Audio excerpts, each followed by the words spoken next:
Department থেকে permission আছে just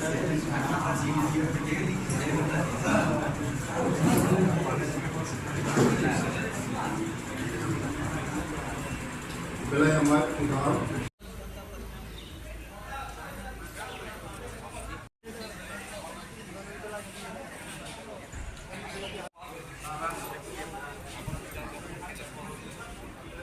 আমাদের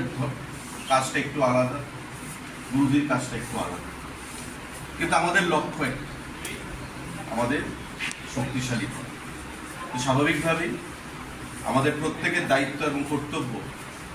যে উনার এই প্রয়াসকে সমর্থন করা, এবং এটা খুবই আনন্দদায়ক যে আজকে এখানে বিভিন্ন আগরতলার বাইরে, পশ্চিম জেলা, দক্ষিণ জেলা, গোমতী জেলা, বিভিন্ন জায়গা থেকে এখানে আমাদের বন্ধুরা এসছেন, যাদের সঙ্গে আমাদের শান্তিকালী আশ্রমের বা মহারাজের এখানে যোগাযোগ করেছে। অনেকে প্রতিশ্রুতি দিয়েছেন আগামী 27 তারিখের কর্মসূচিকে সাফল্যমণ্ডিত করার জন্য তাদের ভূমিকা কি থাকবে। অনেক ব্যবসায়ীরা আছেন যারা রাজ্যের বাইরে থেকে, গুজরাট থেকে, মহারাষ্ট্র থেকে মন্দিরের উন্নতিকল্পে সাহায্য প্রদান করছে, এবং আমাদের দায়িত্ব কর্তব্য যে আমাদের এই সনাতন ধর্মকে, হিন্দু ধর্মকে রক্ষা করার জন্য ওনার যে প্রয়াস, তার মধ্যে নিজেদেরকেও সেখানে উৎসর্গ করা বা নিজেদেরও সেখানে একটা কন্ট্রিবিউশন, যেটা আলটিমেটলি আমাদের রাজ্যে, আমাদের সমাজে এবং আমাদের ধর্মেরই আগামী দিনে সেখানে সুফল আসবে। তাই আমি যারা এখানে প্রোগ্রাম পরিচালনা করছে,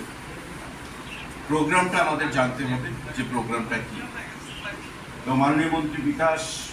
দেববর্মা মহোদয় উনি বলেছেন, এবং আমিও আসার সময় গত কয়েকদিন আগেও যে আমি এসেছিলাম, ন্যাশনাল হাইওয়ে থেকে যে রাস্তাটা এখানে প্রবেশ করে, সেই রাস্তাটার অবস্থা খুবই খারাপ। তা আমি গুরুজি আপনাকে অনুরোধ জানাবো